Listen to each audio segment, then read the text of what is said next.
आधार card से गड़बड़ी, auto चालक नौकर के नाम से बनाई। आधार कार्ड से गड़बड़ी, ऑटो चालक नौकर के नाम से बनाई फर्जी कंपनियां, 96 कैंसिल, 92 का रजिस्ट्रेशन सस्पेंड। कट 96 कैंसिल, 52 का रजिस्ट्रेशन सस्पेंड। प्रदेश के वाणिज्य कर विभाग की जांच में बड़ा फर्जीवाड़ा सामने आया है। विभाग ने जीएसटी चोरी की आशंका में 4909 फर्म को जांच के दायरे में लिया गया था। जांच में कई कंपनियां फर्जी निकली हैं। इन्हें ऑटो ड्राइवर नौकरी या अनपढ़ लोगों के नाम से रजिस्टर्ड कराया गया था। इसके लिए उनके आधार कार्ड का इस्तेमाल किया गया। इस कार्ड में एक नेटवर्क सक्रिय है जिसमें शामिल लोग फर्जी जीएसटी पंजीयन लेने के लिए आधार सेवा केंद्रों पर जाकर ऐसे लोगों के आधार कार्ड की कॉपी हासिल करते हैं जो अनपढ़ हों और फोन के मैसेज पर गौर नहीं करते।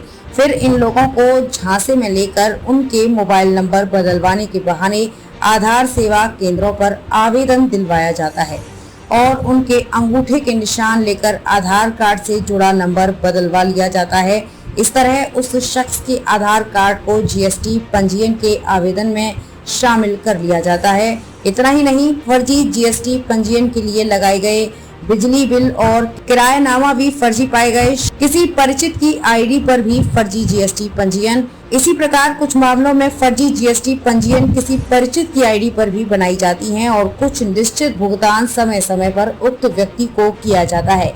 वहीं आवेदन में लगे फोटो और आधार कार्ड के फोटो को देखकर आधार कार्ड पर दर्ज पते को देखते हुए भी कई मामलों में स्थिति स्पष्ट हो जाती है। उदाहरण के तौर पर 10 करोड़ रुपए के टर्नओवर वाली कंपनी के डायरेक्टर की तस्वीर में किसी आर्थिक रूप से कमजोर व्यक्ति का आधार कार्ड होना, पते के स्थान पर सिर्फ शहर का नाम लिखा होना आदि।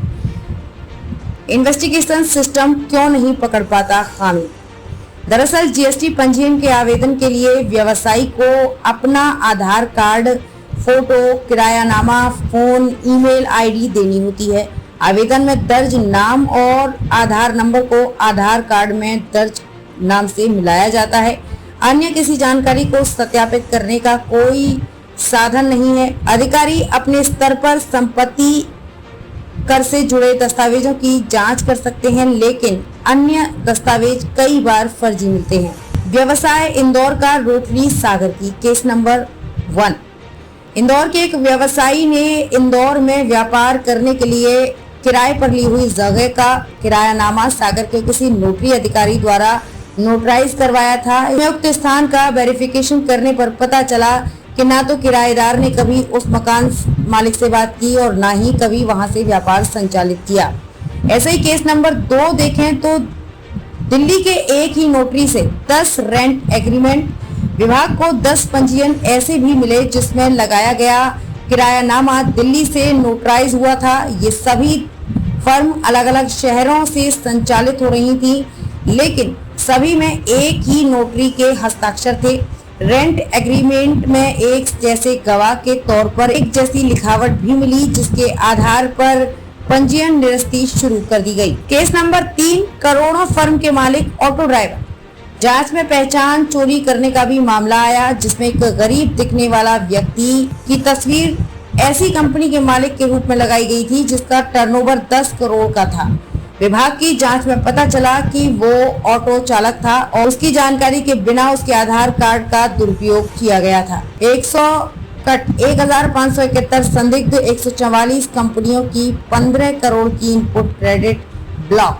विभाग ने 1571 संदिग्ध जीएसटी पंजीयन चिन्हित किए थे, जिसमें से 1418 का वेरिफिकेशन किया गया। इनमें से 234 जीएसटी पंजीयन मौके पर नहीं मिले, 52 के जीएसटी पंजीयन सस्पेंड किए गए, वहीं 96 के कैंसिल किए गए हैं। साथ ही 144 जीएसटी पंजीयन वाले डीलर की 15.62 करोड़ रुपए की इनपुट टैक्स क्रेडिट ब्लॉक की गई है। पंजीयन लेने वाले गरीबों को बिना बताए उनके आधार नंबर का इस्तेमाल करते हैं।